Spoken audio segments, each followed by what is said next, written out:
And it's actually how I train now too. Like I don't really practice ollie lifts too much. Like from time to time, it's fun just to, sling the barbell around. But I don't typically practice ollie lifts a huge amount. And I don't really do the like high skill, ring muscle ups and handstand push-ups and stuff like this. I just don't feel like I need to train that way. I make sure I squat, I make sure I deadlift, I make sure I push and pull. And then I play around with AMRAPs and EMOMs and make sure there's a nice combination of running, jumping, biking, and heavy there we and go. light. Exactly. Yeah. And we stay fit and strong without, for the most part, hurting ourselves.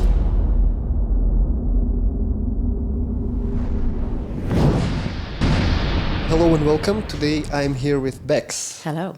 Bex is mom, coach, singer, Yes. athlete, Okay. former athlete. Yeah, let's say that. And many more. Yeah. And we used to coach together at Gold Box. And as we kind of, split the ways, I haven't heard from you and about you pretty much for 2 years, two and a half years. But I was still kind of following from a distance, like what's going on and so on. And I just want to get into your story, your fitness journey your personal fitness, but also as a coach, and where it led you, how you're training people now, what's your training philosophy, and wherever it will lead us. Okay. Yep. Let's start with how you actually... Have you done any sports when you were a kid? Yeah, I was super sporty as a kid. I was very much a tomboy. But on saying that, I did also do tap and ballet dancing. But like Tap dancing? Yeah, when I was like a young kid. And then as I got older, I was like super cool and did street dance. But no, I was always like super sporty at school. So I was always like on the netball team, in the athletics team. And you grew up in UK, correct? Yeah, in Wales, yeah. Okay. Yeah. Oh, sorry.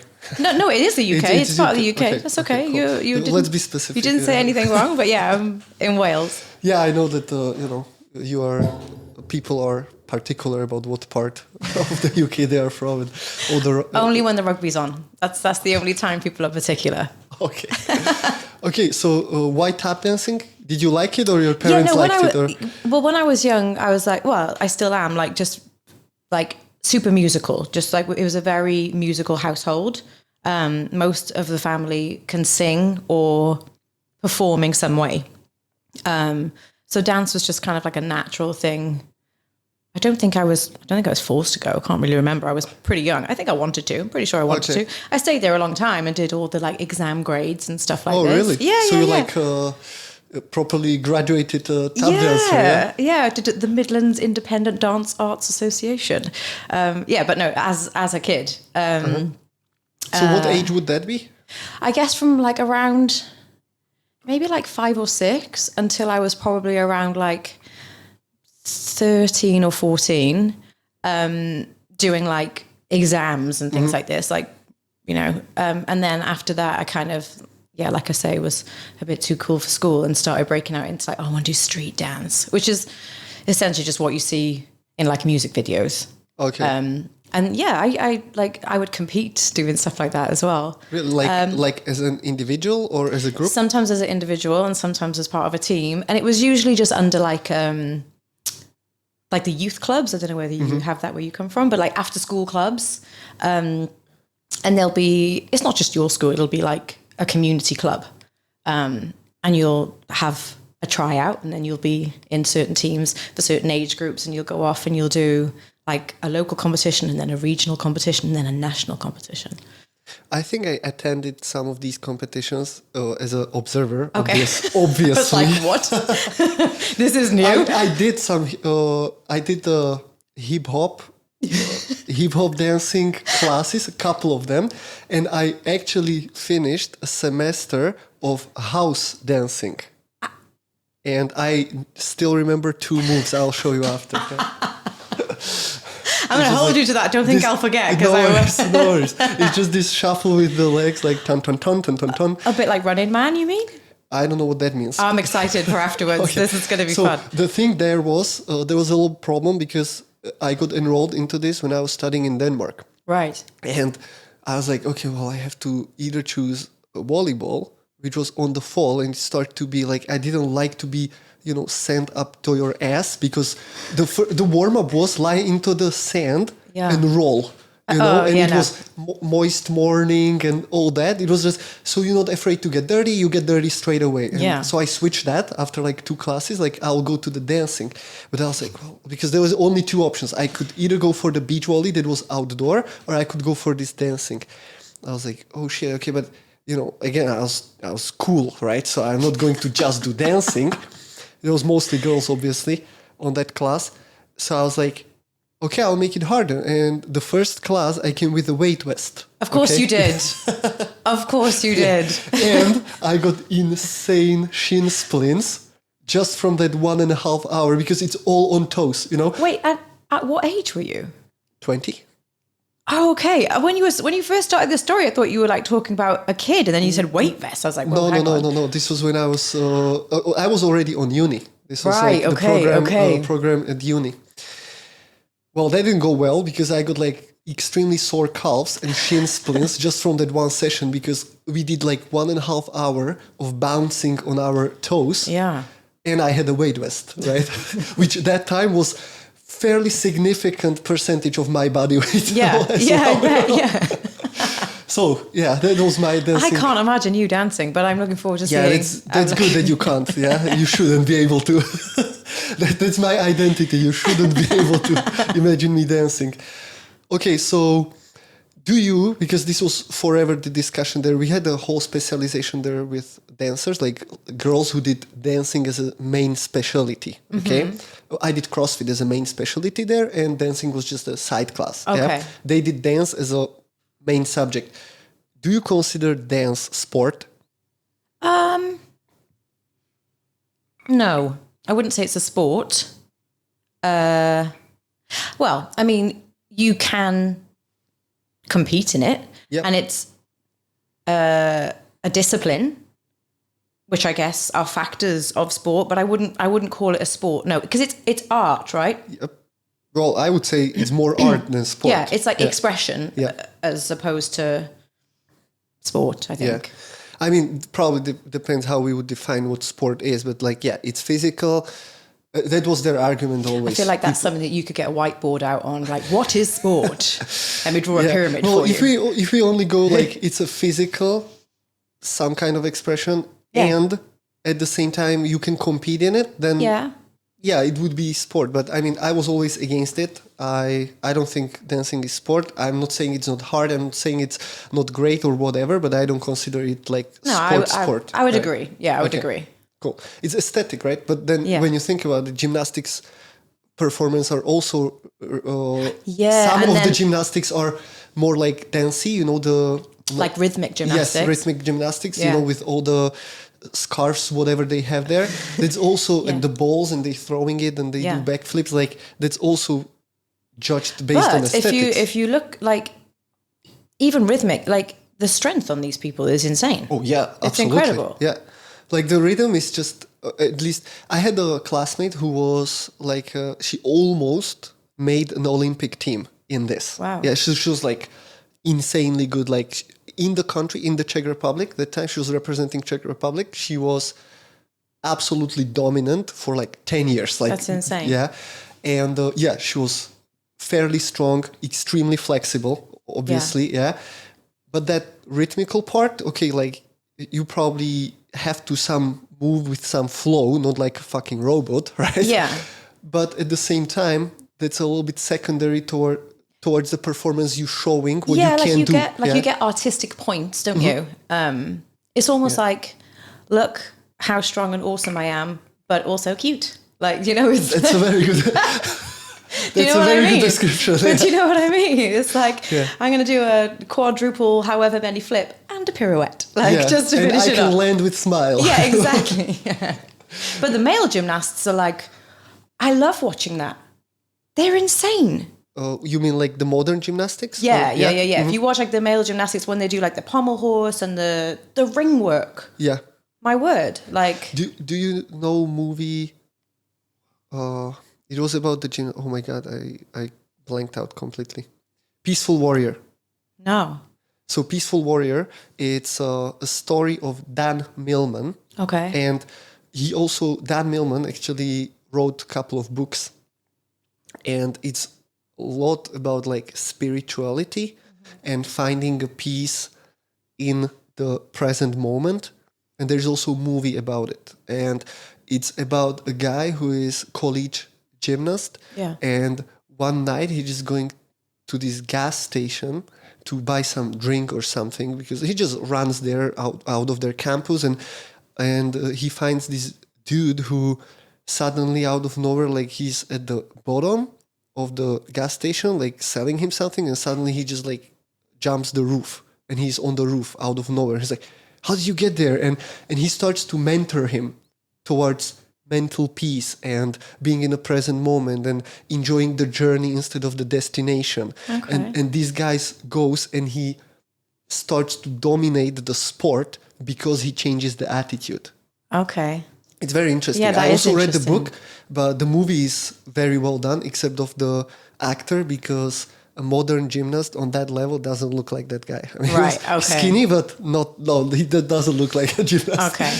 But anyway, like it's you can see I'll look the it up. I'll insane probably, stuff. if I'm honest, I'll probably look up the film as opposed to reading, because I would recommend I'm that as well. lazy with reading. Like, I read a few pages and then I'm like, I don't know what I just read.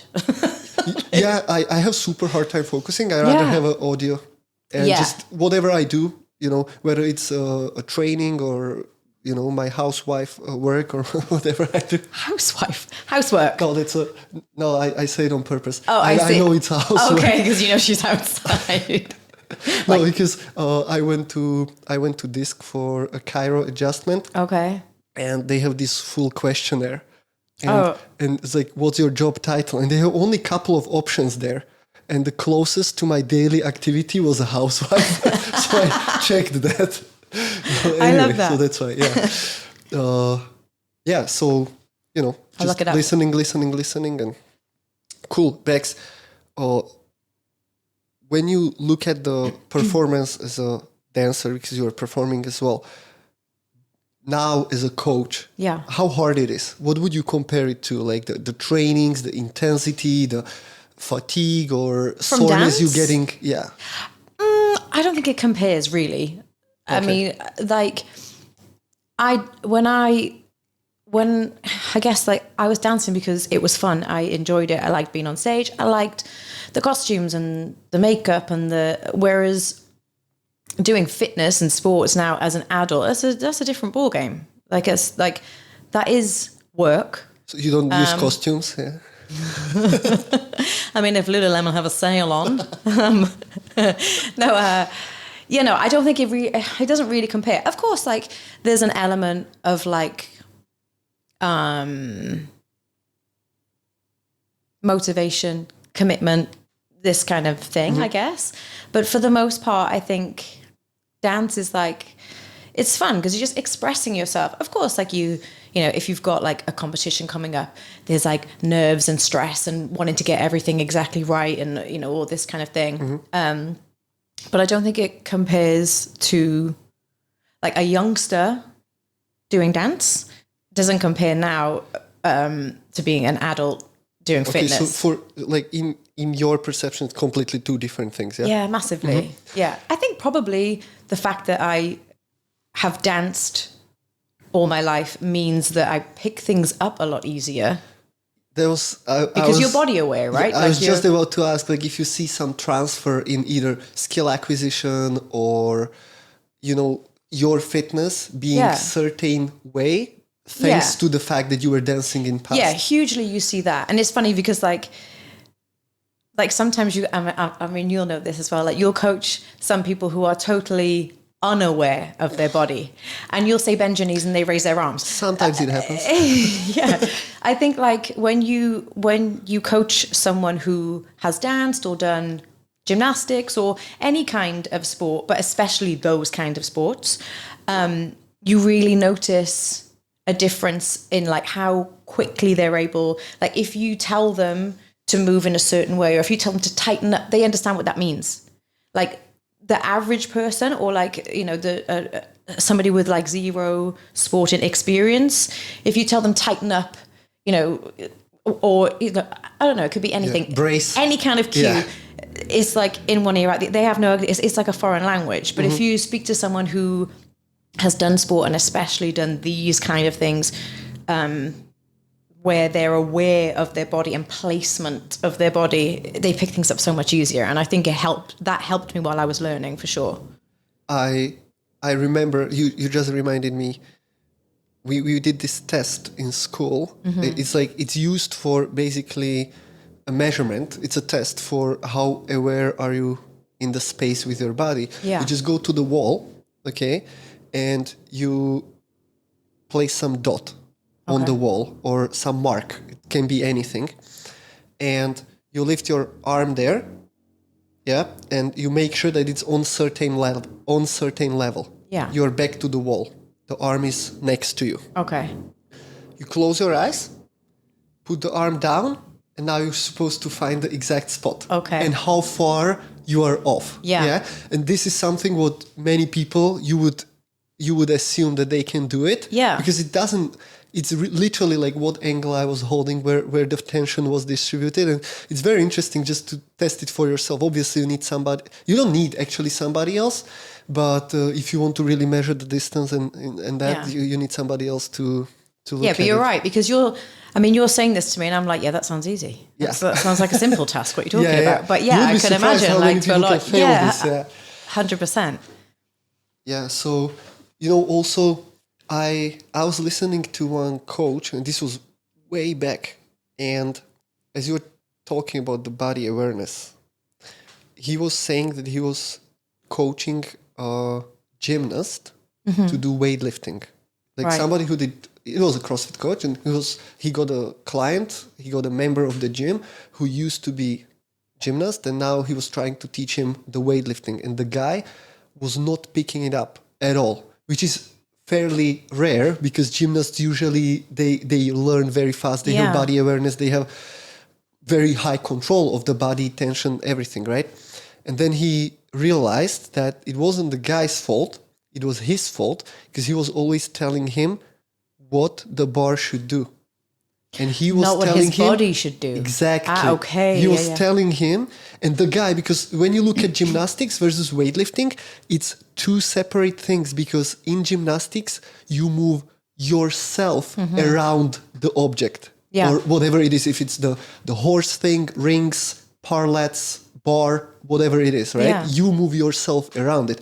And he only changed the narrative of, okay, he didn't say, I want you to pull the bar up. He told him, I want you to pull yourself against the bar and go under it. And then it twigs. And then it just like all fall into the place, and he was able to perform it.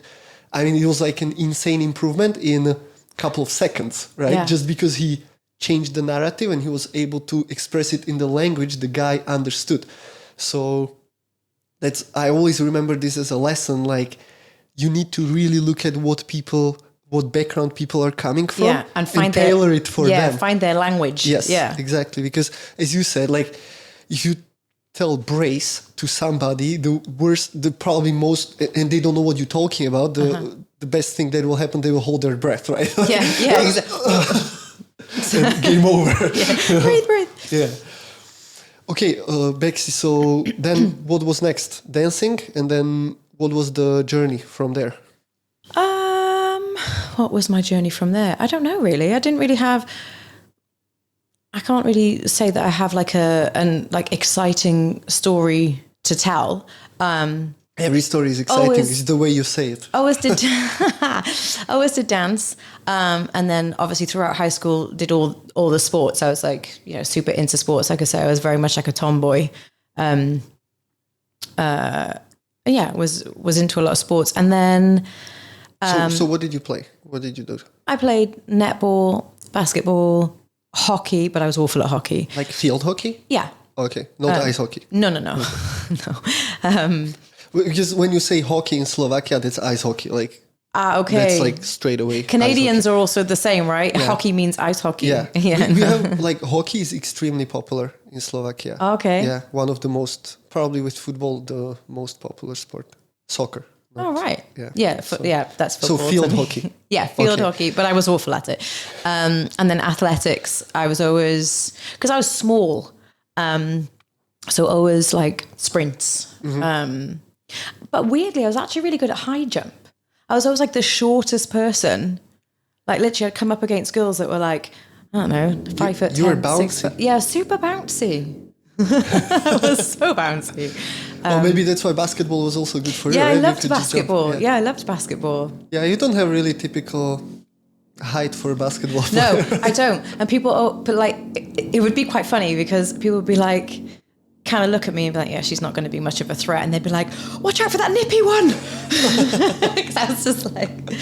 Yeah, and this was like a after school activity? Yeah, like obviously during school, like they teach you it in PE. And then if you make the school team, you play after school. But also, yeah, in clubs. There's some drilling going on. Someone here. landing on us. Yeah. Clubs and stuff. But no, I as much as I enjoyed all the sports and stuff, the performing was always like in the background. Okay. So when I went to college, it was for that. I ended up doing musical theatre. Oh, really? So this was your college? Yeah. Musical theatre? Yeah. Oh, wow. You finished it?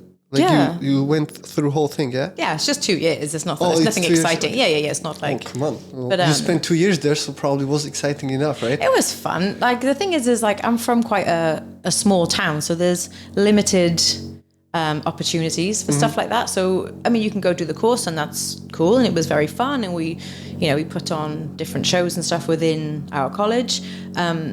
But then you have to, if you want to kind of work in that industry, you kind of need to move on. You can't stay in the small town that I grew up in. And when you will look at like your peers and your age group or whatever you say, like was it common to be a dancer as a girl, or it was more rare? It was quite popular. I think it was quite like. Yeah, it was quite like a common thing to do. It's just how far you took it. So I'm that old that when I was in college, there was still newspapers. And so there was a newspaper called The Stage. And so it was anything that was happening within the theatre world was advertised in this paper. And there'd be auditions in there. So if you felt you were confident enough and something came up that like suited you, you'd call the ad from The Stage and you'd go, but then you'd have to get like a train to London and catch the tube, and that was all like like a dream journey. Yeah? For me, coming from like a smaller town, like that was always like a big thing. Like we're going to London for the day. Like it was like quite a big thing. So yeah, I did that, and then I joined a pop group. I was in like a pop music band. And we did a tour. I don't know whether... As a singer, though? Well, because it's a pop band, it's like singing and dance routines. You know what I mean? How hard is that to do it at the same time? Well, so there's a crafty little technique. So you'll record a full version of a song in a studio. And then you'll also record a stage version of the song. And basically the stage version is where like... You'll double up on certain vocals so that when you're dancing, it's covered. So usually like you'll sing, if you have a lead part in that song, you'll sing that live. But then when the chorus kicks in, which is usually when like all the lively dance moves happen, you've already laid a bass track down. Okay. So it's covering you a little bit. So that if you're out of playback, let's say. Exactly. So if you're like out of puff, okay, it's covered. Like that doesn't come across on the mic. It's covered for you. Yeah. Oh, that's interesting. And so you were like that was your job. Yeah. So I did a few years. So we did a couple of tours as like a supporting artiste. So we had. It's not a record deal. It's like a development deal that they call it. So you're with a label, but you're not their main artist. You're their supporting artist. So, for example, they would like, I don't know, like I'm quite a bit older than you, Paolo. I'm sorry, but you're not that older. Come on. I'm a fair bit older, I think, than you. We don't have to discuss that. So while I was in this band, like the big artists in the UK were Steps, Blue, A1. You're probably looking at me like I don't know. No, Blue, I know. Okay, Blue, you know. You know where I know Blue from? From the, what is it, the Christmas movie? Love Actually? Blue? Yeah, they're mentioned there. Are they? Yeah, like that. You know the movie? Yeah. Love Actually. So there's this rock star who's trying to get his song. That's right, yeah. The number one. Yeah. And the Blue are the guys who are beating them. against him there. So I know that. I forgot that. Well, so when I was in this band, Blue were like the big deal. So we would support them on different shows that they were doing. So you were going with them? Yeah. Like on the, oh, nice. Yeah, and there's something, well, there used to be something when I was younger in the UK called Party in the Park. So they would be the headliner of Party in the Park. There'd be multiple acts playing, and we'd be like the warm-up act. Okay. Because we didn't have like the big deal. We just had the like supporting deal. I can tell you that I was in the band as well. Oh, yeah? Yeah, I was playing guitar in the Oh, band. really? Yeah. I didn't have you down as a musician. Well, I'm not a musician. I was playing in a band. Okay. That's it. Like, yeah, for a couple of years, we had concerts all around, but it was like we had to sometimes just like pay to get there, you know? Yeah. It wasn't like we were paid for it. It was we were doing it purely out of fun, and a couple of guys were taking it a little bit too seriously for my fashion. So as I started uni, I just stopped. I mean, for me, it was fun. It was a good experience and all that. But yeah, but as you said, like you were the warmer. Yeah. Like we were doing that on a not super big, but the big-ish festivals in Slovakia. So we were like the first, second, or third band playing in the afternoon before the big But that's big cool. bands And like started. while you're young, it's like a cool experience, Yeah, isn't it? Like it's super fun. I was doing it since I was like when I was like 14 to 18. Okay, so yeah. At the beginning, the oldest of us didn't even have a car, Right. or driving license. So we always had to ask some of the parents to take us, you know. So yeah, it was a lot of us. Like, it was just 5 or 6. Did the parents stay and watch you? Like, did they stay in the crowd? Well, they were the crowd. We're your biggest fans. And our friends, of course. Yeah. You know, like, yeah, but it's an interesting experience, but yeah. That's cool. We have more in common than I realized. There you go. I have a guitar. I still have a guitar. I touch it very rarely, but I have a guitar here. So after this, you're going to show me your Running Man and you're going to play the guitar. At the same time. Yes. Okay. Be like Dick Van Dyke. It'd be very good. Yeah, and you can sing into it. Sure, why not? Okay, so how did you actually get from this into fitness? Like, you were a pop star? Well, I wasn't quite a pop. Well, yeah, I was a pop star. Yes, there you go. No, fitness came. I mean, I always kind of kept fit, but I wasn't really like a gym type person. That came along way later, like after I had the kids. So out here. And so when you say you kept fit through this, what were you doing? Well, the dance practices, like you have to practice daily, and it's usually like a number of hours. Yeah, that can keep you fit. Yeah. Yeah. So there was obviously that, and then I don't know, I can't like also just like really naff like aerobics kind of stuff. You know, I won't like name the name, but I'm sure you know what I'm talking about. The very large chain of like Julian Michels. What's her name? No. No. Oh, you mean know the lady who is doing all these videos? Then she said there was a big fuss about it. Oh yes, I remember this. I saw this. You know the big fuss. Yes. Like she said that the CrossFit's dangerous, and then people start to be like, "What?" And they start to pull her instructional videos, and she was like, "Thrusters on a foam rollers. I remember this. Yeah. I remember this. Because she had some negative comments and, Yes. CrossFit community being CrossFit community, they Yes. took it very personally and they're like, you're not going to shit on us. Full blowback. I remember now that Yeah. you've said. No, I was talking about Les Mills. Oh, okay. Yeah. Well, you can say anything Okay, fine. here. Yeah, Okay, cool. It's a family-friendly swearing podcast. Okay, great. Say anything. I'm glad you said that because I've been really good so far. Do you not notice how I'm well noticing, now that you've told me I'm allowed to swear, oh God, we're in trouble now. relieved. Yeah. Where were we? Yeah, no. So I always used to do stuff like that, but it wasn't until I was living here and after I'd had the kids that I got into like fitness. Can you say what Les Mills is about? Gosh, Like what the routine looks like, or It I know it's a depends, big thing, but I never really looked at it, yeah, like what they actually they've do. got like a bunch of different things that they do, and it's I think why I was kind of lured into it was because it's based kind of around dancing, like you're dancing with weights. There's like a routine to it. Like you have a barbell and it's like up for 2, down for 2, walk for 2, back for 2, Really? like press and squats and okay. press. So there's music. No so wonder I never looked at it.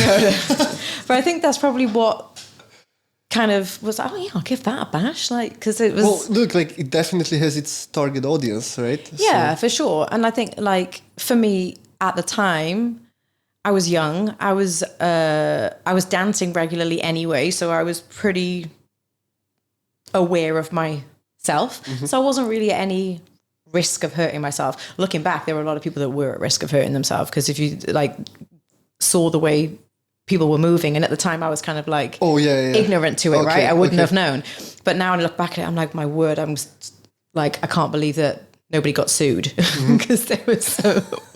But I would imagine, I feel like I should be careful what I say because I don't know who's listening, but I would imagine now it's better. I would imagine that there's more instruction given, but then there definitely wasn't. Let's hope that in that few years that passed since, back then, they got better. Back then it was squats that looked like good mornings and this kind of, this kind of thing. But in some gyms, not to shit on anybody, it's even in CrossFit gyms, that happens. Oh yeah, it does. Yeah, it depends on the instructor and 100%. Yeah, but no, the whole fitness thing came later, like after having the kids. Mm-hmm. Yeah. And why? I think because I needed something. So when I moved here, Maya was 9 months, and then I very soon fell pregnant with Isaac. Uh-huh. So for the first year that I was here, the first 2 or 3 years that I was here, everything revolved around having small kids. So my husband at the time was working and making friends at work, and socializing outside of work, and I didn't really have that because everything was baby based. So the only friends that I were making were at toddler groups and these kind of exactly. Mm-hmm. And although I did have a nice group of ladies that I would see regularly, we were only friends because we had kids the same age, like call a spade a spade. We weren't there wasn't any other connection. They we met on the playground. It was literally just that. So I felt like very lonely for a while. I was like super homesick, and also just like quite just lost and kind of needing like something other than being a mum to have, like to do and to focus on. I exactly know what you mean. I have some people around me who are or who were in that stage also were seeking fitness more eventually. Yeah. Because they lack the purpose. Yeah. It's like, it's great that you are a mom. Oh, yeah. And it's great that you're giving all the energy there. But people don't realize how extremely frustrating it can get. And sometimes they have that feeling, but they don't know where it's coming from. Yeah. And it's a frustration that you're lacking the purpose for something else than just the family and kids. And I didn't know that it was fitness. I didn't. It wasn't that I was like specifically looking for fitness. I just wanted to do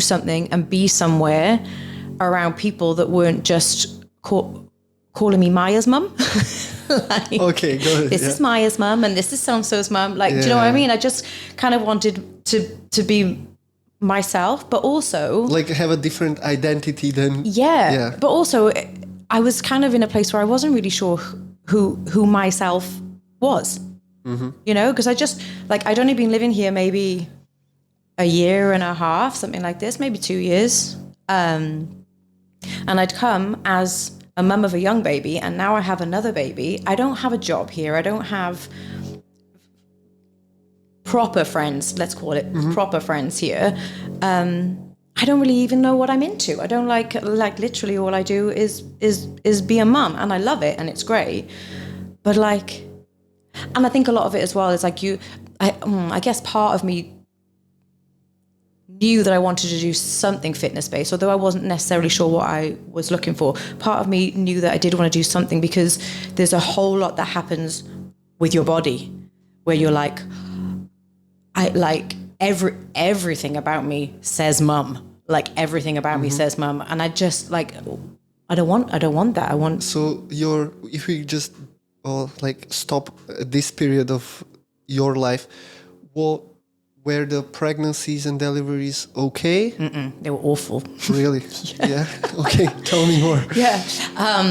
So, I mean, you know my kids. They're huge now. They're like you haven't seen them for a while. I mean, I've seen the videos, but it's not the same. But I believe they are. So Maya is now turning 12.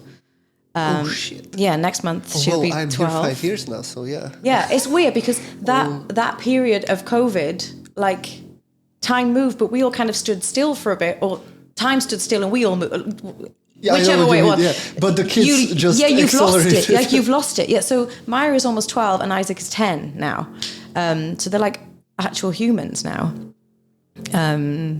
Wow. Yeah. So what was I saying? So yeah. So when I had Maya, both of my babies. So my ex-husband, I don't think you ever met him, but he's a small guy. Mm-hmm. So both my kids now are quite petite, but my family are big people. So my dad is like over 6 foot. My brother is over 6 foot. My uncles are all over 6 foot. I cooked these children as if they were also going to be over 6 foot. They were both massive. So when Maya was born, she was... Well, they still have time to be massive, you know? I don't know. Maya is like a mini me. Like she's built exactly the same as I was. Okay, but like Isaac, he's 8, you said now? 10. Oh, sorry, 10? Yeah. 10. Oh, shit, okay. But he can have the acceleration. He might have a spurt, yeah. But I grew from 14 to 15. I grew 25 centimeters in a year. What? Yeah. That's insane. Yeah, it is. That's why I looked like a spaghetti boy, you know? Because it just went only up. That's insane. 25 centimeters is a lot. That's a huge jump. Maybe it had something to do with, hormonal chickens I was eating or something like that. I don't know. I thought you have everything organic, don't you? Oh, not that time. Not that time. It came later. Yeah. Maybe because of that. Yeah. I already got my... You're like, I can't afford to get any taller. Yeah. So I grew big babies. So Maya was 8 pounds 2 and Isaac was 10 pounds. No, sorry. Maya was 8 pounds 1 and Isaac was 10 pounds 2. That's 10 pounds 2. That's over 4 kilos. Yeah. Oh, wow. Okay. It's like over 4. In you. Yeah. So I'm quite a small person. Hey. So, so with Maya, I had both of them naturally. I didn't go. But the thing is as well is I had the kids at home. So it's NHS. So with the NHS, they don't interfere with like NHS is National Health Service. Okay. Yeah. So they don't interfere with like C-section and stuff like that unless they really have to. And it's more based on how baby is doing as opposed to how you're doing. So if baby is in danger, then they'll do a C-section. But if baby's happy enough, it doesn't matter if you are in a world of pain. If you all broke your hip. You deal with it. Yeah. So with Maya, it was a very long process. I had what they call a hind water leak, which is when your waters don't completely break, but because you're like so large, there's pressure. And so there's a leak at the back, I guess. So that's why they call it a hind water leak. but once that happens, you're high risk for infection and stuff. So you have to stay in the hospital. So I was like technically in labor for like 4 days, although nothing was really happening apart from this drip, basically. But they have to keep you in and monitor you. Shit, right? Yeah. 4 days. Oh wow. It was ridiculous. Like I think they forgot about me at one point. They were just like, oh, she's in that little room over there. Bex, you're still here. But yeah, I had Maya. Once everything was moving, it was like fairly straightforward. But unfortunately, afterwards, I had a hemorrhage because after you have baby, you then have to also give birth to the placenta. Mm-hmm. But there's like a membrane around that, and they have to do a very careful inspection to make sure that it's intact. But sometimes it can be very difficult to tell. It's like sounds so gross, but it's like a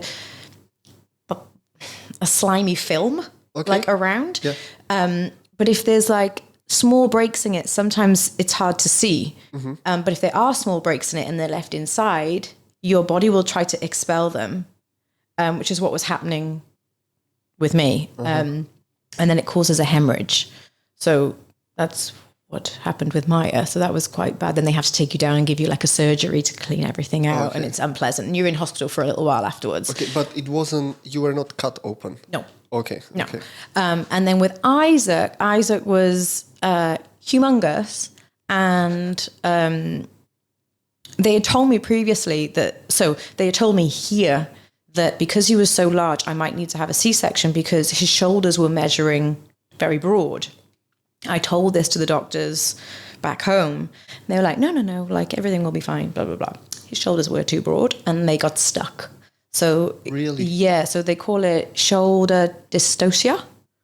And they have to do like a maneuver, which has a name, and I've forgotten what it is now. It's like a man's name. They do 2 things. Suprapubic pressure, which is basically punching you in the...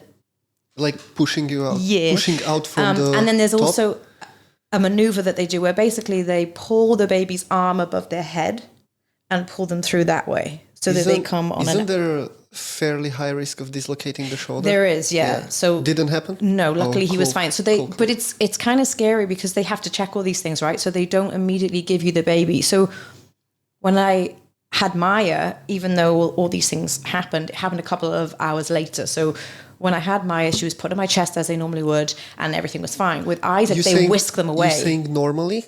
Yeah. This is not normal everywhere. Oh, really? Yeah. Oh, and okay. that's there is a big discussion and big fights about this in Slovakia. And really? Because first priority there is measure them, weight them, like all these bullshit procedures. Okay. And you really need to have either a good doctor or you go to this more natural approaching clinic or private where you tell them like... So like a birthing clinic as opposed to like like where they are more aware of this, let's say, more advanced rather than this like super strict, rigid... sterile medicine practice. I got you. So you're saying it's very great that in UK it's very natural that first contact with the baby is the parent. Yeah. Like for example, I was taken away because I was smaller, second twin, right? Yeah. I was smaller. I was also because I had this the hepatitis, the kids hepatitis. Oh, okay. So I was in the incubator first and stuff like that. So it's not... It wasn't, and now it's still getting better and better year by year. Yeah. And especially because the moms who read and are aware of it, that the first contact should be you, not some fucking strangers, right? They are pushing it, so it's slowly changing, but it's not normal by far. Wow, it's sad. That's crazy, yeah. So they took Isaac. But Isaac they took away, so they had to take him away. But he came out kind of blue, but not blue. I mean, in color. I don't mean like he was breathing, but he came out. So they have to. Yeah, he was like an avatar. So they had to take him away and do a load of stuff before I was able to have him. So that was all. And then again, because of the trauma for me physically, I was in hospital again for a few days. So both of my kids were a nightmare. And the healing or recovery after. how that went? It's brutal. It is brutal. Not just because you're in pain physically, because obviously you've been through a trauma, a physical trauma, but also like emotionally, it's huge because you put a lot, like you pin a lot on this moment of like having your baby and whatever, and it actually turns into like a bit of a bloodbath. It's like, what the fuck just happened? And then on top of that, when you get to take this baby home, you're not sleeping and you're trying to get, you know, a handle on feeding and it's like, and all the while you're in pain and you just, it's grim, it's rough. You reminded me when, you know, the episode of Friends, when they were watching the birth video, right? So everybody's like, oh my God, what is that? Nobody told me that. Yeah. So the thing is that it's as with everything in life, the gap between expectation and reality, right? The bigger the gap, the more threatened, fooled, or betrayed you feel because you were expecting something and then the reality is way far from that. It doesn't feel safe. And that's what also is described as the reason of all the traumas, anxiety, and all that you're creating this gap between what you expect and what is actually happening. That's why exposing yourself to stress, whether it's training, ice bath, whatever it is, breathing practices when you hyperventilate, is helping you. Because you're putting yourself intentionally into high discomfort. So you are kind of used to it more. So if something happens, you know how to deal with it. But exactly. Like that's spot on what you just said. Like nobody tells you. No, nobody tells you. And I mean, look, one thing that people do say, and it's true, is you do forget. Like it is like in the moment, it's like, this is just chaos. I'm in pain and I'm exhausted. And like, I've got so much love for this baby, but also I'm like, you know, just, but you know, time goes on and you do forget. You do like, you do forget. Otherwise you wouldn't have a second, would you? But I won't have a third. But I won't have a third, that's for sure. For sure. Or you just outweigh the benefits. Exactly. You know, the positives outweigh the negatives. Exactly. But also, I think, you know, you go through a lot of shit, don't you, as a human, and usually you survive. So you just kind of learn to like roll with it. One guy one day told me, because we were talking about my skiing course, which was like kind of forced because I had to do it because of uni and I had to have skiing. Oh, okay. I never did it before. I came to Alps in Italy and they told us meeting is there. And I was like, oh, this looks like a fucking steep wall, you know? How do I get there? Where's the baby slope? Yeah, exactly. Yeah. And I was just, because it was very, very intense experience. And I was just talking about this with one guy who was like, you know, natural freak, and he was always cross-country skiing, and he was always outdoor, winter sports and so on. And he's like, but you will always remember it. Like, I learned that you don't remember necessarily good stuff or bad stuff in a different way. What you remember is intense experience. That's true. Yeah. That it can be extremely intense in a good way or extremely intense in a bad way. But you remember that. And there is a very simple explanation, right? Because the intense stuff means that it's outside of some scope of normality for you, which means you better learn from that. Evolutionary. You need to remember that. And we tend to remember bad stuff better than good stuff because the example would be, it's way more important for you to know which plant is poisonous than if the apple tastes better than the pear. That makes a lot of sense. Like you need to remember that for your survival. You need to remember that this big cat, you can't fucking pet it because last week it ate your friend, you know? But I love your example. It's very simple, but that's how it actually at the end works anyway. Yeah. Okay, so how did you decided that, okay, you were a little bit lost. Yeah. Body was all over the place. Yeah, body was all over the place. A little lost, a little homesick. Struggling a little bit with marriage things. Kind of needed an outlet. Found the gym, got into it. Found some friends, found a little bit of an identity. And a lot of the people that I first met in the gym weren't parents. So there was like no kid talk.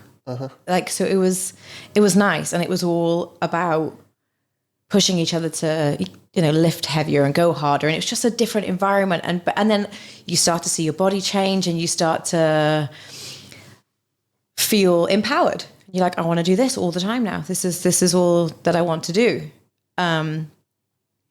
Which has its pros and cons.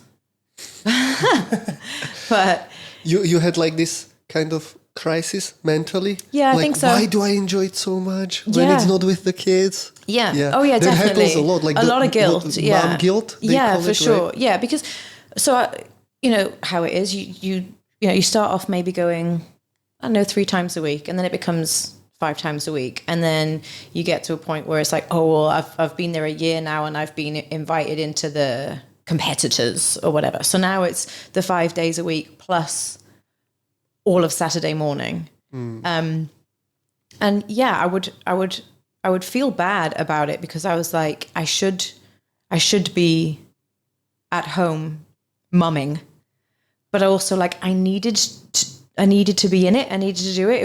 It almost become, and unfortunately I did go through that phase and I think a lot of people do it, where it becomes a little bit of an unhealthy obsession where like, if you miss it, you beat yourself up for that. And it's very common. Yeah, it's hugely common. It's like you addiction, see it all the time. Right? Yeah, of and course. You skipped your dose.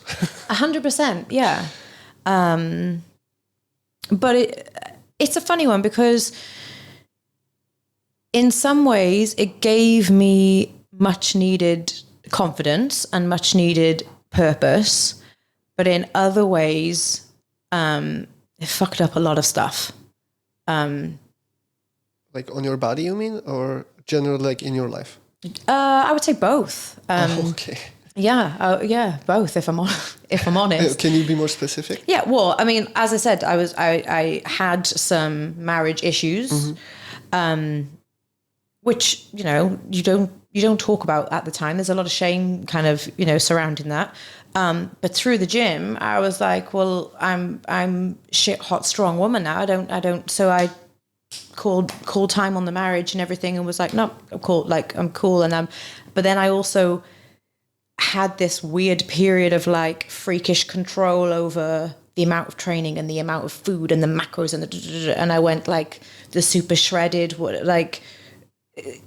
It had, so like I say, it gave me the confidence and drive that I needed to take myself out of a situation that was causing me unhappiness, but it also sent me kind of spiraling down a different route, Yeah. Which I think, again, especially with women, I think is a super common one. Like maybe not for the same reasons, but I think... So you went from one extreme to a little bit to another extreme. Exactly. I had this conversation. It's not completely related, but I had this conversation with a client of mine because we just were talking about our common friend.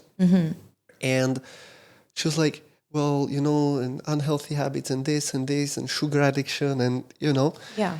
And it's like how you get out of it. Well, usually because addiction, almost any addiction, it's fairly dopamine based. Yeah, like you get something, you get dopamine release, plus there is reaction through the nervous system. Dopamine is also signaling, but also you have reaction on the nervous system.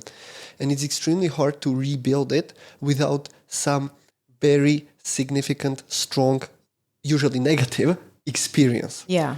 Or what you can see on a lot of, this couple of years ago on the CrossFit.com, all these stories like from 130 kilos to games. Yeah. They didn't get out of addiction. They changed the objective of the addiction from sugar to training. Yeah.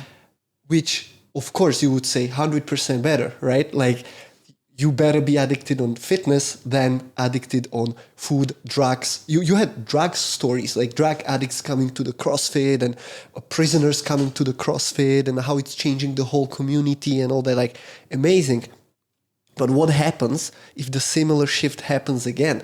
And from fitness, they will slide over to a different addiction, because it's way easier to just change the object than to completely get rid of the obsession over whatever it is. Yeah. Yeah. But I think this is something that I've only in recent years, I would say maybe from the time that like COVID hit, that's when I've started to kind of realize this and work more on myself. Because I think, you know, I was unhappy in this situation, so I took myself out of that, but then I went this way, and then I was unhappy in this situation, so I removed that, and then I went this way, and then I was unhappy in this situation. And it was like, okay, well, what's the common... What's the pattern, right? Okay, so what do we need to work on here, Bex? Yeah. And I would probably say that people who knew me before maybe goal box times would talk about me very differently to people who know me since. I think it's good. Yeah. You know, because, and now, of course, it really depends who you want to be. Well, exactly. Yeah. And I think that's the issue. I think all the way up until that point, I didn't know who I wanted to be. So I think like, oh, I don't want to be this person, so I'm going to try and do this. Oh, like, now I've fucked this up. I don't want to. This wasn't the right way. Now I need to try and do it this way. And I think like in goal box, I think that's partly why I was like so sad when that came to an end, is because it was almost a turning point for me. And it was like the reinvention of Bex happened. At the end, it was turning point for everybody. Well, yeah. The way it all went down. Yeah, it was. But I loved that place. I loved it there. And I think I loved it because I came in. It was a great fresh.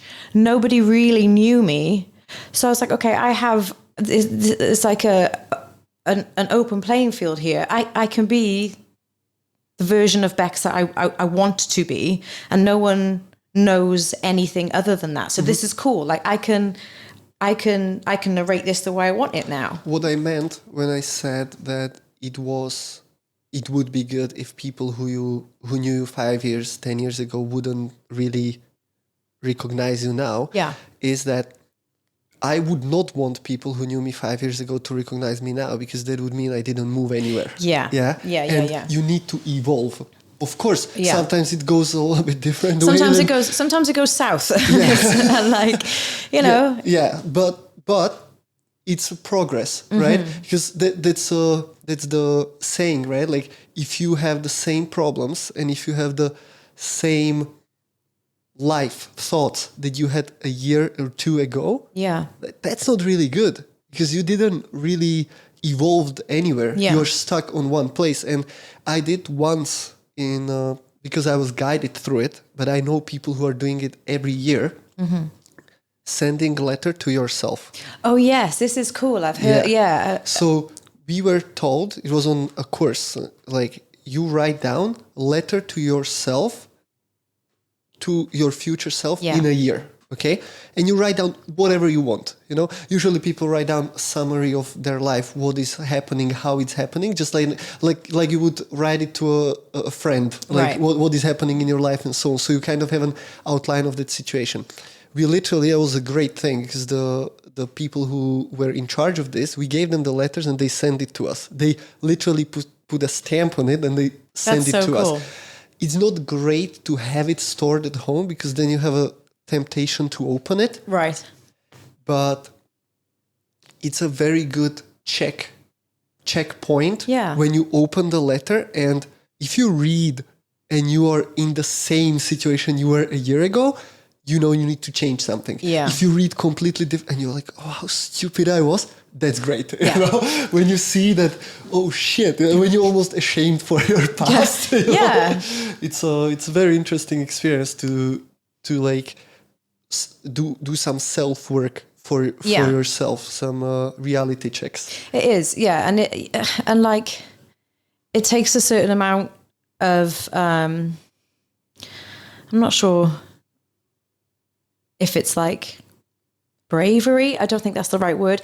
I don't know. Like to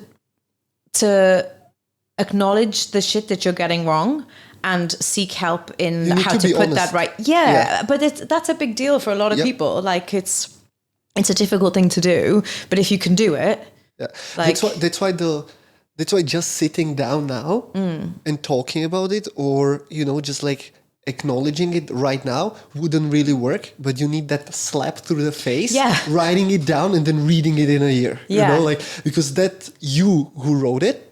That was your perspective at that time, and now you're reading it from yourself. You can't blame anybody else. It's not like you tell your mom or tell your husband, tell your friends to write something about me, how I'm right now, and then write it next year. Like, no, it's you. Yeah, it's you dealing with you through you. So that's nobody to blame. Yeah, You can't get out of that one. No.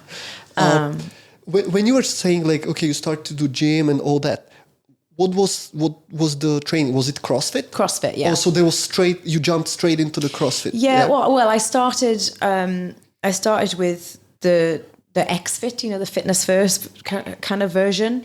But I mean, I was completely like I hadn't even heard of CrossFit before. So as far as I was concerned, we were doing CrossFit, but the guy that was coaching there, he then went on to open his own gym, and he invited me. He's like, "Come on, like come and train with me." And then that's when I got into it properly. What was the gym? Sands. It was Sands. Ah, okay, cool. Yeah. It was Cyrus. Yeah, little Cyrus. Little Cyrus. Little Cyrus. The young Cyrus. Yeah, little Cyrus. Okay. There's little Cyrus and Uncle Cyrus. Okay. Little I never met the little Cyrus. He's nice. He's a good guy. Oh, so this is how it started. Yeah. And then how you got into coaching?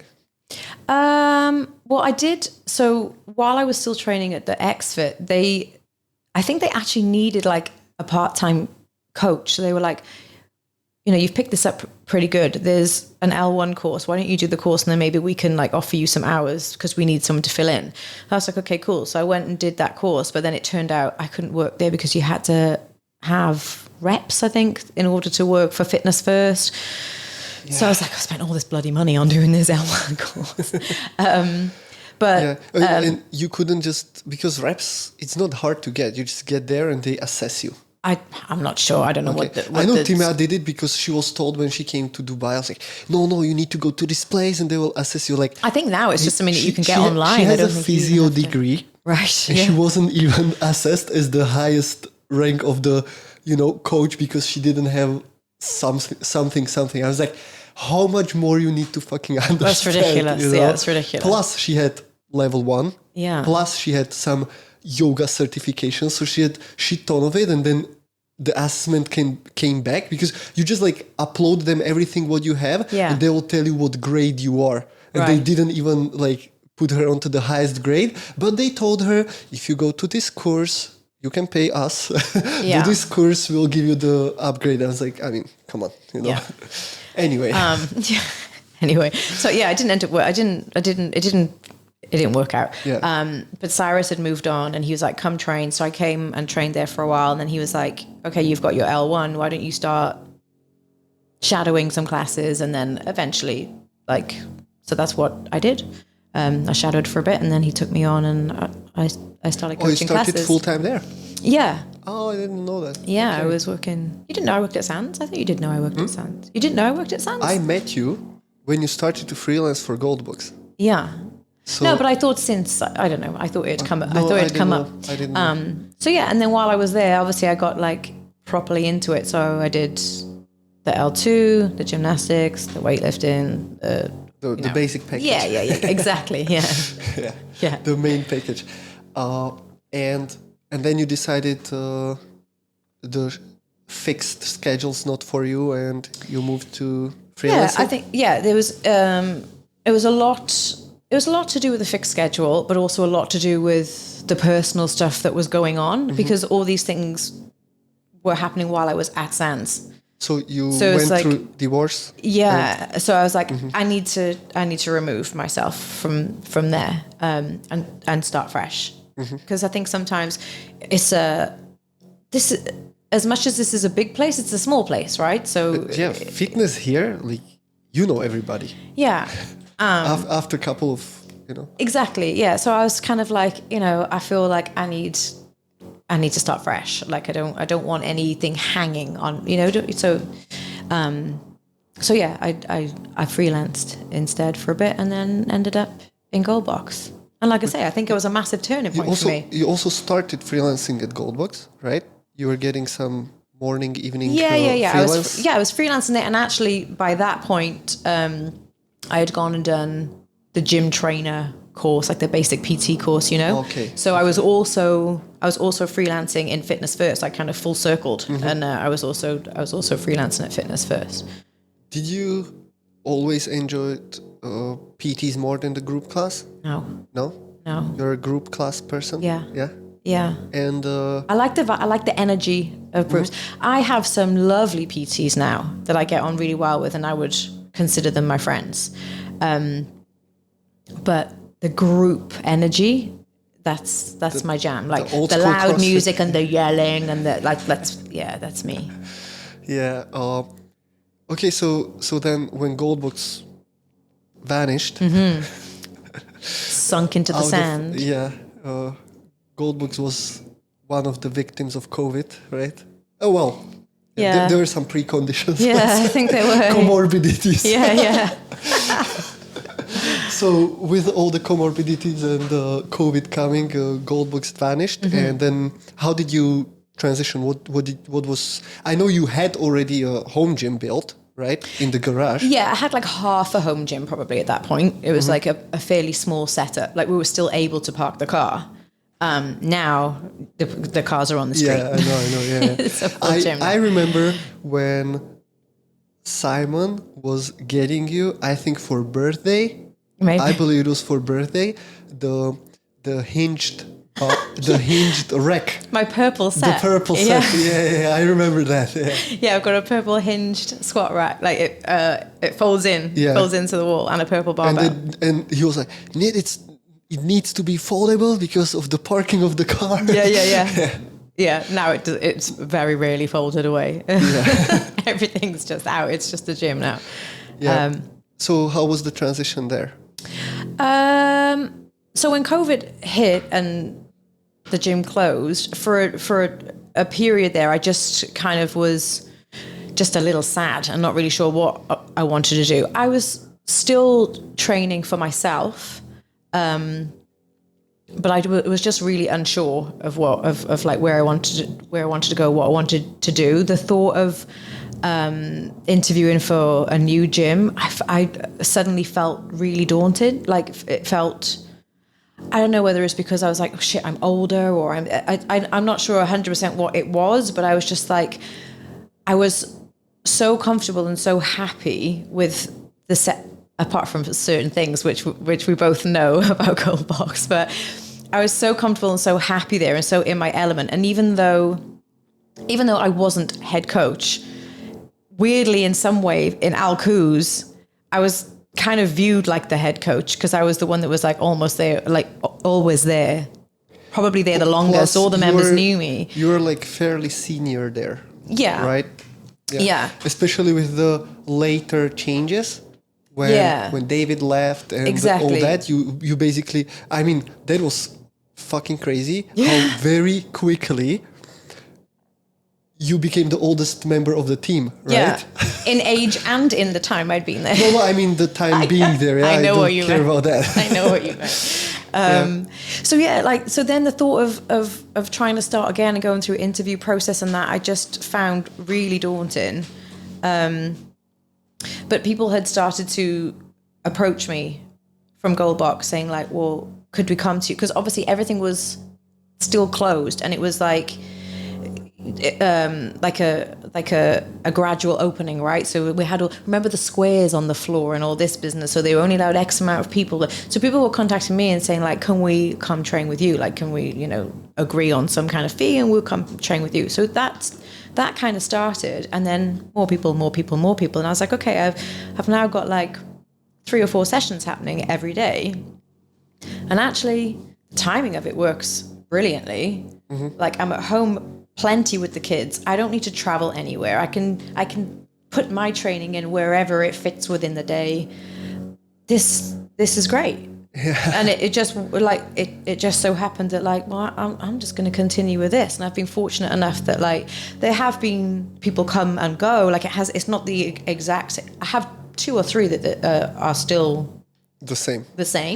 But it's just it rotates, it fluctuates, of course, for everybody. And I've just been really lucky that like it's still, like I'm still managing to do that, and it works. Yeah. So, yeah. It's very cool. That's very cool. I want to ask you one thing, and you look very serious. Should I be worried? You can be worried. That's up to you. That's up to you. I remember this is like kind of personal. For me, very interesting, maybe for anybody else. But I remember the meeting when I announced that I'm leaving Goldbox. Yeah. Okay. Do you remember the meeting? Yeah, I think so. Yeah. So we were in the base square, but we were in the gym area. We weren't in the office, right? In we were in the gym area on the boxes, and we were just like having a full team meeting. And when I announced it, probably the only thing I really remember was your look. What did I do? No, you looked at me. Everybody was looking at me, but Phil was like, no, but you looked at me and you just had this like mysterious smile, and you were like nodding your head, and I was like, okay, and I was just always curious. I wanted to ask you, what were you thinking? I don't know. Okay. The thing is like a lot of shit was happening at the time, like because Rachel was also going, right? Yeah. At the same time. She said like week or 2 before me. Yeah. She said I'm not sure what I was thinking. I don't remember. Okay, that's fine. I don't know.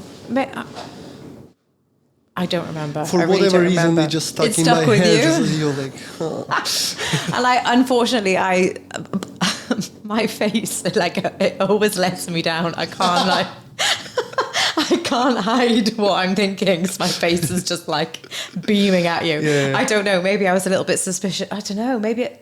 Would I have thought that maybe you and Rachel were going off to set something up? Maybe I thought that. Oh, maybe I can't remember, but I thought. Yeah.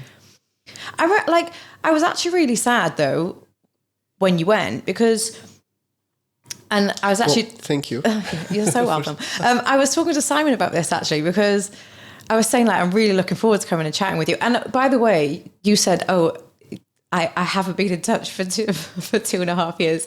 It's not that I haven't been in touch, just life is busy, but that was not blaming you for anything. I mean, you have your stuff to do. Yeah, exactly. You have 2 kids. Like, but what I was talking to Simon about was, what I really loved about you when I met you is that with almost everything we talk about, I always felt like you and I really looked at the world through like completely different eyes. Like we very rarely had the same opinion on things, or we very rarely, but never in any.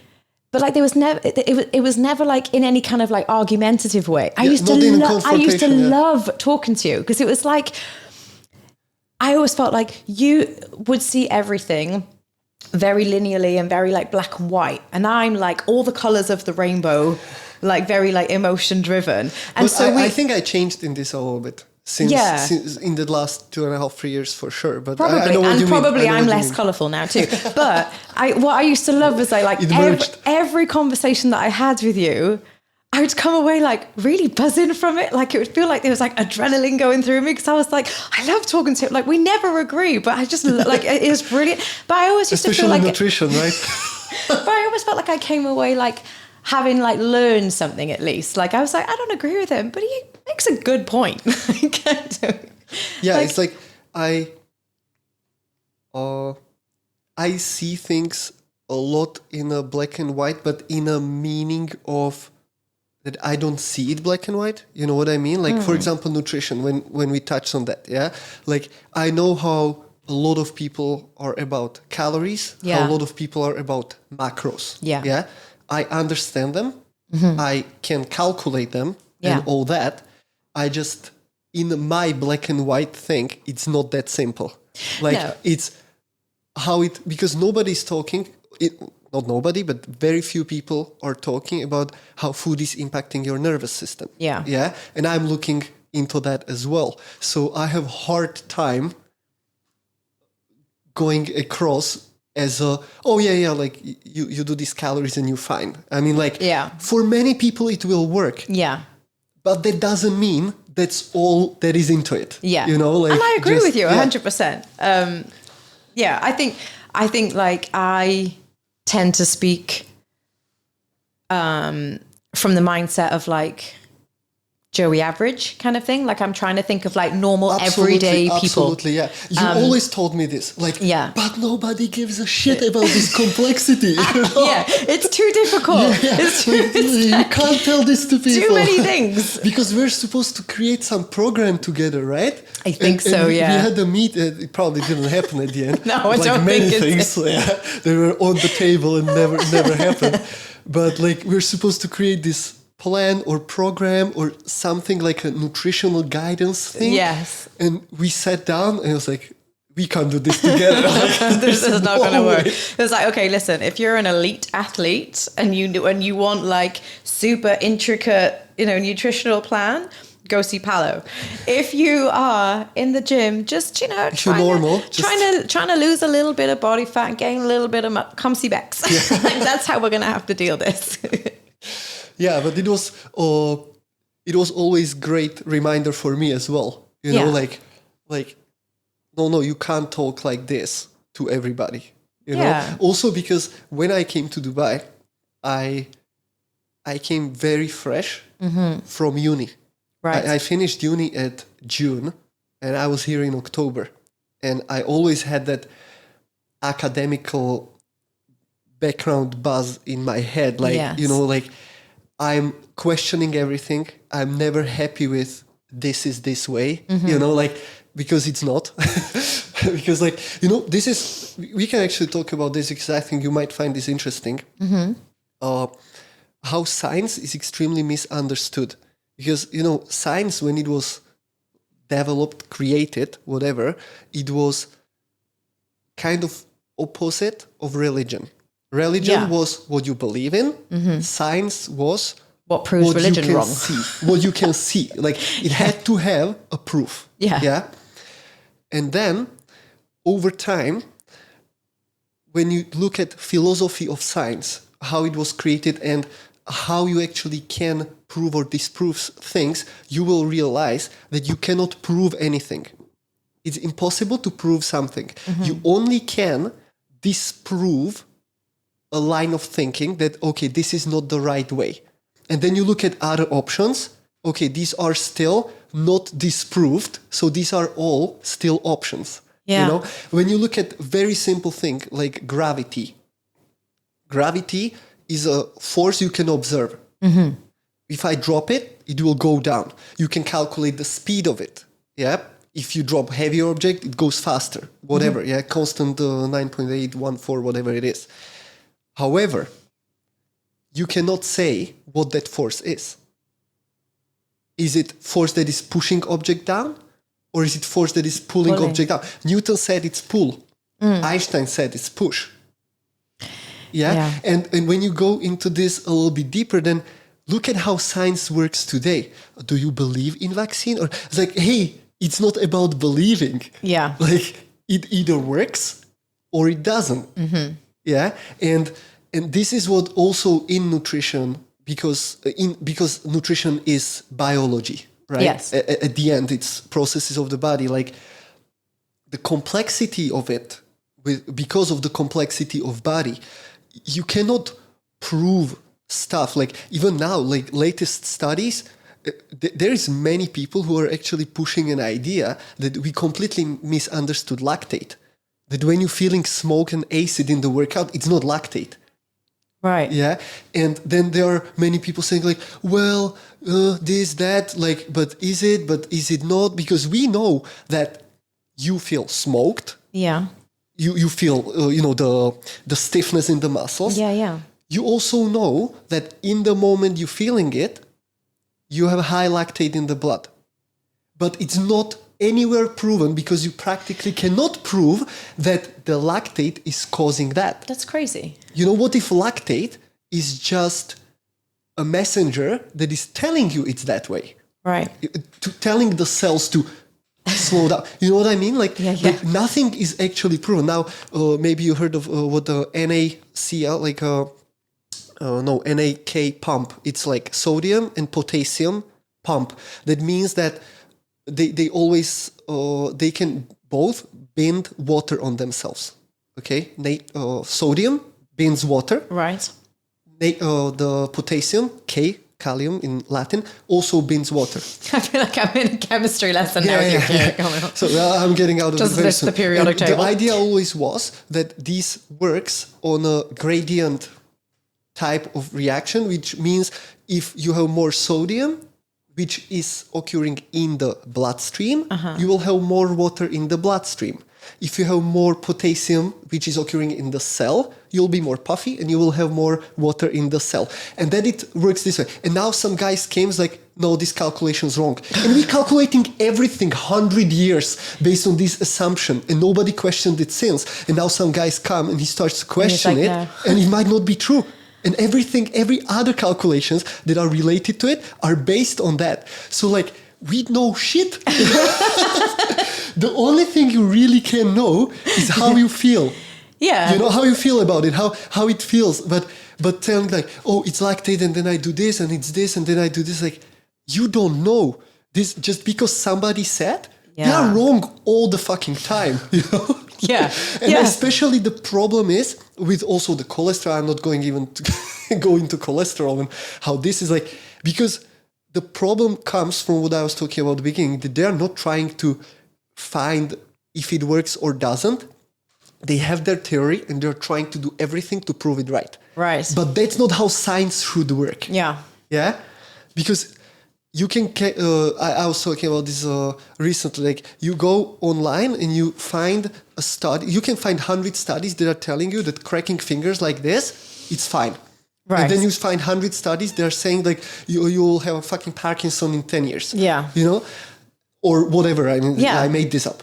But you can find the supportive evidence to anything because people are doing science based on that and not even saying if there is some background intention. Mm-hmm. Yeah. You know that still in 50s and maybe early 60s, cigarettes were promoted by doctors. Yeah. Like, if that is not example it's enough, crazy, that we right? fuck up all the time. Yeah, all the time. Yeah, things You know, are forever. Like everything changes, right? Like everything, like even in pregnancy, right? Well, I don't know about that. You tell me. No, but like you know, they tell you the certain foods you can and can't eat, and then however many years later, that's now changed. Yeah. Now you need to eat this. Yeah. Like it's the Coffee? same. Yeah. Most demonized shit before. Yeah. Then it was superfood. Yeah. And now they're again like, no, but it's drug. You know, just because it's allowed doesn't mean it's good because there are cartels behind it. And no, really, like apparently I didn't know that. But I was told that coffee and avocados are almost as much controlled by cartels and mafia groups, you know, organized crime groups, as cocaine. It's just all legal, but it's a monopoly around the world. And it's very hard to get into that business because, I mean, you can open your coffee shop, but you know, I mean on a big scale. Yeah. Oh, I didn't know that. Yeah. You know, then I've seen it a lot lately on Instagram, like how we are fooled with competition and free market. Mm-hmm. And you have like this chart where you have all brands, you know, it's clothing, is this, and I don't know, sunglasses, glasses, then food brands. Mm-hmm. And all of these brands, you know, they're like pulled arrows towards who actually owns them. And it's like two companies owning absolutely everything. Yeah. You know? So, yeah, we don't know shit. No. But why would I be really bothered and lose my sleep over that Coca-Cola and Pepsi are not actually competition, but they are like, you know, evil. And it's like, just don't drink it. Yeah. And you're good. Yeah. Just avoid a lot of it. Yeah. Yeah. So Bex, yes. When you train people, you have some small groups as well, or you have mostly individuals? No, small groups as well. Yep. So yeah. What do you do with them? Like, what's your philosophy approach, how classes with you looks like? With the PT, it really depends on what they need, like whatever their goal is. Like I treat it like a PT. But with the groups, it's CrossFit. It's like, I don't do any of what I would call the fancy shit. Snatches and... Yeah, I mean, from time to time, I'll teach them snatch just because it's a CrossFit movement, it comes up. But we don't do big weights or, high volume of anything that's like not transferable, like relatable to life or whatever. I just don't see the point. So I think like sticking with the basics, I think CrossFit is like excellent. Yeah. Like it's probably like, I would say the best form of fitness, like overall fitness. Like if you want GPP, right? Yeah, exactly. General physical preparedness. Exactly. If you just want to improve your fitness overall, do CrossFit. Like there's no better way of doing it. But I'm not going to teach them ring muscle ups and X amount of overhead squats and squat snatches and stuff like that, because then it's a recipe for injury, and that's not where I'm at. So I keep it simple. But this is also what actually in the level 1 guide, I was revising some stuff lately and going through it, like you have it all written there. Yeah. That the workouts and CrossFit is supposed to be what it means, that it's scalable. You know, by definition, that means that we as a humans need certain type of stimulation, and that stimulation is going to differ not by type, but by degree. Yes. From athlete to a normal person, which means that normal person probably doesn't need keeping ring muscle ups. No, exactly. But that doesn't mean they shouldn't do pulling and pushing for upper body. Exactly. Right? But it doesn't mean like, okay, because they need muscle ups, but a different degree, then you give them banded muscle up on the rings. Like they don't need muscle up per se. You have to look at it from a perspective of movement pattern, right? I mean, I'm still very torn about saying this aloud. I'm not torn, but for many years, I would tell complete opposite of what I'm about to say right now. Overhead squat is not essential movement for anybody. No, I don't think so either. Yeah? You never use it. No. Are you supposed to have supported strength to support weight overhead? Yes. Are you supposed to squat? Yes. Both at the same time? When would you ever? Yeah, when would you ever? Yeah, exactly. That's absolutely not necessary. Yeah. So that goes against level 1, but I mean... No, but I agree. But it doesn't go against life. And it's actually how I train now too. Like I don't really practice ollie lifts too much. Like from time to time, it's fun just to, sling the barbell around. But I don't typically practice ollie lifts a huge amount. And I don't really do the like high skill, ring muscle ups and handstand push-ups and stuff like this. I just don't feel like I need to train that way. I make sure I squat, I make sure I deadlift, I make sure I push and pull. And then I play around with AMRAPs and EMOMs and make sure there's a nice combination of running, jumping, biking, and heavy there we and go. light. Exactly. Yeah. And we stay fit and strong without, for the most part, hurting ourselves. Yeah, well, that's the most important point, right? Yeah. Like, and we also, this is a big thing what StrongFit is teaching. Yes. When you increase skill, you need to decrease intensity. Yes. And that's a universal rule. Because if I give you a prowler push, you will go so intense because it's just pushing shit in front of you. It's you're not simple loading stuff. You're not loading your spine. There is nothing to think about. You will never push like that doing overhead squat to that intensity. And you shouldn't be able to. Yeah, it's not like you want to reach the level you'll be able to. No, you shouldn't be able to. Yeah. So to actually get that metabolic fitness and stimulation for adaptation. Yeah. Stick to the simple stuff, and you will get your fitness to a different level. Yeah. And I think like the clients that I have, and this is intentional, it's not so much, obviously when people first started coming to train me, they were people from Goalbox, so they were already kind of, up to speed with CrossFit. But as it's moved on, it's mums, or, slightly older. So it's not about gains, and it's not about like, the look. It's not about that. Like we all have kids, and we all want to be able to do stuff with them for as long as possible. And for them. Yeah. Yeah. And for them. And just kind of take care of ourselves. But it's also like it's just become like a nice, enjoyable, as CrossFit gyms tend to, it's just become a nice, enjoyable environment to be in, where we come, we chat, we work out a little. It's all quite like, there's a small element of competition sometimes on certain workouts, because it's fun to do that. Yeah. But there's no judgment. There's no, it's just how much more sustainable that is. Yeah. Right. Exactly. And that's the most, even for me, like for me, for everybody. Yeah, exactly. Everybody. Because if you want to do it for a long time, you also need to have fun with it. 100%. Right? This is something with like, yes, for first year or two, it's exciting because everything is new. Every movement is new. Every workout is new. It's just like, you love being sore, like crazy. Like, oh, I couldn't walk for a week.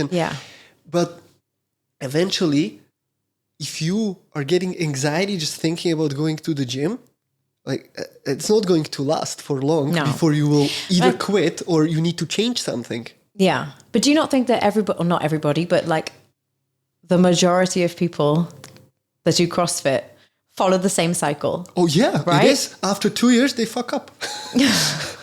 Very simple. No, but you start, you start kind of anxious, like, oh my gosh, this is going to be like so hard. Then you get into it. Then you get better at it. Then you start doing shit that's out of your, way out of your realms, but you're going to do it anyway because, like CrossFit. And then you get hurt, and then you're humbled a little bit, and you maybe take a step back. But I think everybody goes like super serious and then relaxes a little bit and kind of understands what it's for. I don't know how it's actually now with the newbies too much, because I think a huge part of this was the games. Yeah. And, for me, I don't know if that might be only my perception, but like the peak years when I was like really following it, I was like the games on its prime was like 2014, 15, 16, 17. Yeah. And then it somehow just like, it got a little bit boring because Tia started to win all the time. Matt started to win all the time. And also I just... and also so many changes, right? Like regionals were not there, and then there was sanctions, and then there was only so many changes. And I kind of like, I feel that people were following this path because they came there and they're like, well, I can do this. I can go to the games. And they had that mindset. Then it dropped when they actually had a reality check. There's definitely an element of that, for sure. But do you not think, I always feel like I didn't watch any of it this year because I kind of feel like I don't want to sit and watch like superheroes doing stuff. Like, to me, it's not like normal people. Like if normal... No, they are not. That's what I mean. Like if normal people are doing this stuff, I'd be like, shit, that is impressive. But it's like watching Superman do it. It's like... But when you say this, most people from experience, most people actually are watching it because it's like that. Because if it's stuff that anybody can do, why would you watch 20 random people doing it in a TV? Yeah. That's why they are pushing it so much, and it's very sensational. And, I will hopefully have Simon here because he was judging. So I want to talk about all that with him. I really, really liked this year programming, superior to anything before. Oh, I didn't watch any of it. I know they did a lot of the bag stuff. Exactly. That's why. Okay. I think there was like 2 or 3 out of 13 workouts, there's like 2 or 3 that actually had barbell. Oh, really? There were dumbbells, kettlebells, sandbags, so much odd shit. Did they do any flips? Did they do like a max lift at all? Or with sandbag. Okay. Yes. No, I heard about this. So the clean 1 rep max this year was with sandbag. Oh, that's cool. Which was so fucking cool to see. Yeah, that is cool, actually. Yeah? Maybe I'll watch that back. Yeah. This also my favorite. I was like, it was one of the first I actually watched the footage because of the timing and everything. I wasn't like super strictly following it, but like back playing it a bit. Yeah. There was a pig flips. Okay. The long thing, pig flips. Then they had like 5 mile run, like crazy within that workout. I think it was 5 miles. It might be 3. I don't know. But they were all going together, guys and girls, at the same time. And then they came and they did some farmer's carry with these sandbaggy things, but it had handles. Okay. After that, they had to carry a sandbag, but it was like a human shape. So it had like kind of like shoulders and, like this triangular shape. Right. And they could carry it anyhow, so mostly on the shoulder. Okay. And after certain distance, they had to do bear hug, but that was up the stairs, and that was the finish. Oh, shit. It was so cool. Oh, I will watch that back. And you will see how many of them, they had no idea how to handle a sandbag. Like they start to pull it, and you could see it's all bicep, just trying to tear it from the ground. But it was like 74 guys and 74 girls, kilos, 94 guys. So it was fairly heavy. Yeah. And you could see like under fatigue, they didn't know what they're doing with that sandbag. I was like, this is brilliant. I was enjoying it so much. Yeah, that is because I think like it got to a point where it was like, I don't know, ring handstand pusher, and I was like, I'm out. Yeah. I'm not watching this shit anymore. Exactly. They did single unders. Oh, really? In one workout. Oh, I bet that threw people off. That was so funny. They were like schoolyard, doing a 1 by 1 foot, like not jumping together. Oh, because they couldn't figure out the pattern, so they did that. But they also, it was a progressive workout, and like elimination. So in the first round, half of them gone. In the second round, right. And it started with some single unders and handstand walk. And something else around it. I think some pegboards as well. Okay. And then the later rounds were also handstand walk involved, but with obstacles. And it wasn't single unders, but they did, in the final one, they did like crossed double unders. Oh, do you know, now you're saying it, I said I didn't watch any of it. I'm thinking now there were things posted on Instagram, because there was like memes and stuff about this, right? For sure. They're having to do the crossover. I did see.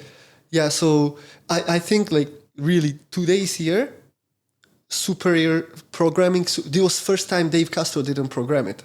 And it was Bosman who used to be the head. He was like a head judge. Okay. And now he was programming it, and everybody's like, a lot of pressure, because he's first year and after Castro. I think he did a brilliant job with that. Like, is his background more like the strong fit stuff, or you don't know? Like. I don't know.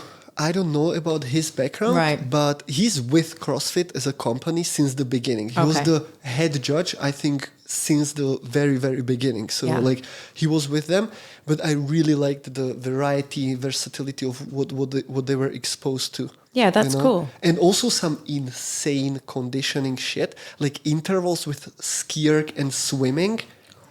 Ooh. And like they had to swim like 50 meters or something, and then do ski, but the amount of calories they had to do up to 2 minutes, it was so high. It was increasingly high. And there was like the last round was like, you have to do 16 calories within 2 minutes after swimming before. And like, it really, like, if you never swimmed for time and did ski erg regularly, and you don't know what your pace and how the calories are adding up, you'll be like, okay, well, they just going, but no, like it was fucking tough. Like the numbers they needed to do just to make sure that they progress to the next round, and they did this for 6 rounds. And last 2 rounds, I'm surprised nobody drowned. Like what on earth? But I've seen the teams did exactly the same thing. Yeah. And in teams, I've seen one girl. She finished the ski and she literally just fell back to the water. And she's like, going. Do you know that is one thing that I like really can't do is mix anything with swimming. If I'm swimming, I just have to go swim. I can't mix anything with it because I will drown. I can't. You have deep pool? No, not. It's not. You really can reach?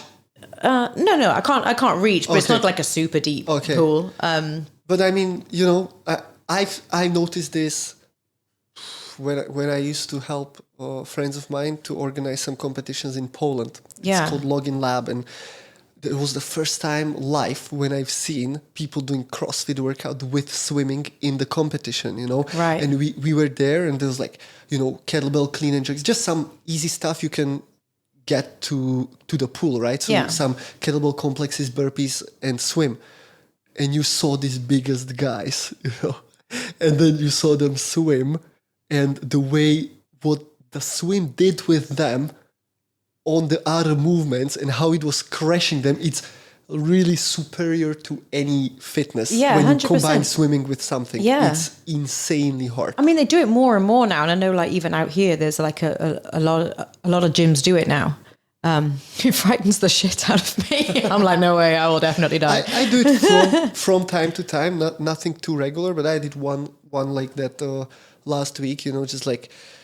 Swim, push-ups, swim, lunges. I can pull this right here. I can take equipment there as well, like dumbbells and stuff. So. We actually tried it on the beach at winter time. I did not know that I can't sea swim. Ooh, that is a whole different ball game. I just spent a lot of time getting smashed in the face. I was like, oh wow. Yeah, and imagine when they had the ocean swims. Yeah. In California, right, on the games. Yeah. And the waves were massive there. Like I remember a couple of guys, they said that, okay, I came to the games. This is the first workout. Done. I'm not going. Like they actually withdrawn from games. Oh, really? Because they were like, no, I'm not doing this. I'm not going to the ocean. Yeah. Because they're probably not confident and. You know. Yeah. A few clients that I have do like the half triathlons and stuff like that. Mm-hmm. And they like keep nagging me to come and do one because it's just in Almanzar, right? Like you swim along.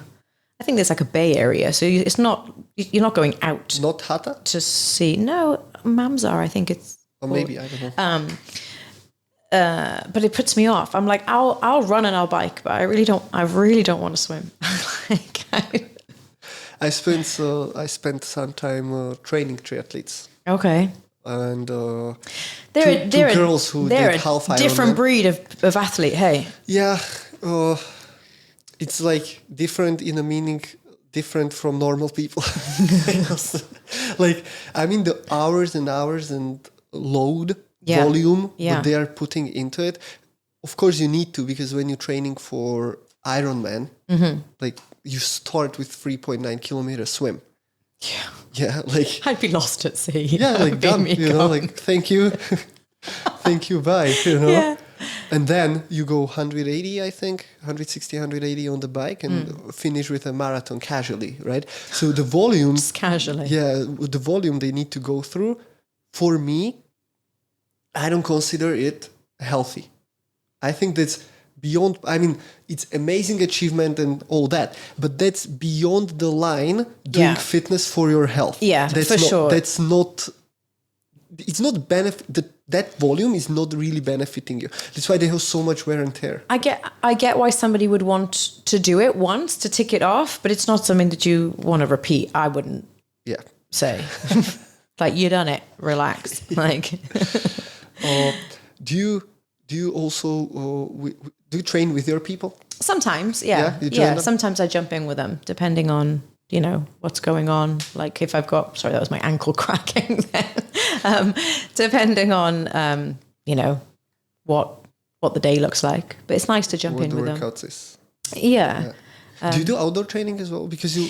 Yeah, so... how you do this? Because you have a garage, but it's open door, right? Yeah, so we're hard as nails. No, I have got some fans up. During the summer months, obviously... people will travel, so there's not as many of us in, so we can usually afford to close the garage door and kind of keep us within the inside space. But yeah, just like up until like, you know, school ended, we just sucked it up. But that's good. I'm all for it. I really like it. Like it's hot, but it's an hour. Like you're not going to die. Like it's fine. Yeah. Yeah, I try to tailor the program so I don't program like long runs or anything. Like, you know, I try to keep them close to the garage where the fans are, where their bottles of water are. You know, I'm not going to go, okay, 5K run at like 8:30 in the morning. No. Run to the wall and back, yeah? Yeah. But no, we manage. It's like, it's cool. Like, like I say, I've got the fans blowing. So when it gets too much, you just stop for a minute, just stand in front of the fan, just let it blast you in the face. It's all good. That's cool. It's just an hour, isn't it? Like, and you also have mostly mornings, right? So it's not like midday, I keep it to super hot. No, I keep it to the mornings. Do you also kind of care about the quality of the air, or like do you checking quality of the air? Because I started to do it a lot after I had some bad experience myself when I was doing a workout here on our terrace, and I wasn't really feeling well after, like sinuses and all was like stuck. I was like, what the fuck? And I checked the air quality app and no shit. To be fair, all year round, if you check that air quality app, it's always shit here. Always. It's fairly shit on average. Yeah, absolutely.